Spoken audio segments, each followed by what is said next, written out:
Ces églises et cathédrales qui ferment entre midi et 2, c'est-à-dire pile quand les gens pourraient aller faire une prière, c'est comme la messe du jour à 9h ou 18h. Et après, on dit que l'église, c'est pour les vieux. C'est sûr, avec ses horaires pour retraités, la logique ecclésiastico-financiero-fonctionnaire me dépasse. Telle était la réaction spontanée d'un jeune professionnel qui venait de se casser le nez devant la cathédrale d'une grande ville fermée entre midi et 2.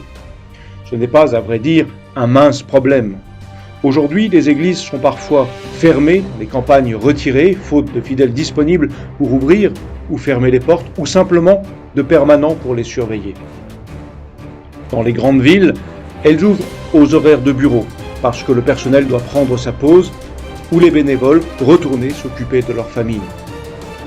À cela convenons, il est vrai, que les horaires de messe ne sont pas faits pour ceux qui travaillent. Une messe à 8h est trop tard pour beaucoup, une messe à 18h est trop tôt pour un certain nombre. Et finalement, celui qui travaille se retrouve bien souvent comme face à l'administration qui vous enjoint de vous contenter des horaires pour le coût très restreint de leur guichet.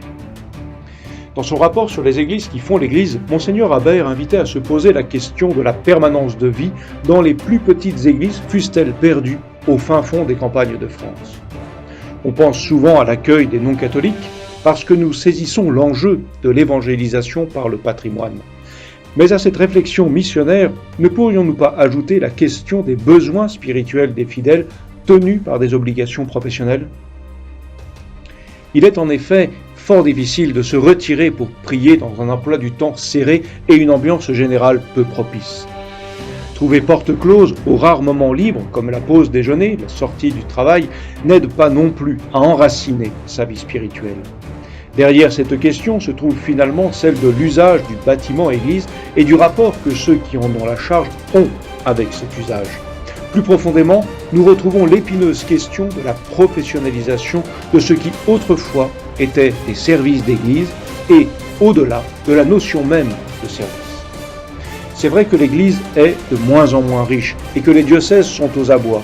Mais une autre façon de donner aux deniers ne serait-elle pas aussi le service du temps ? S'engager coûte toujours cher. Le bénévole ne se limite pas à donner de son temps, nous le savons. Tous les faux frais sont aussi un don du bénévole. Le temps offert en service est également un temps où l'on ne gagne pas sa vie, précisément parce qu'on la donne. Peut-être y a-t-il là une forme à creuser de don qui, s'il n'est pas sonnant et trébuchant, entre bel et bien dans un cahier de compte. Une demi-heure offerte par 35 paroissiens, c'est un salaire temps plein, charge comprise. Peut-être ainsi ce jeune pro agacé trouverait-il moins de portes closes sur la pause déjeuner. Peut-être aussi pourra-t-il donner sa demi-heure de 18h à 18h30 pour que d'autres trouvent l'église ouverte encore en sortant du travail. Comme Benoît XVI nous le rappelait dans Caritas in Veritate, le don est multiforme et l'économie du don est l'avenir de l'économie.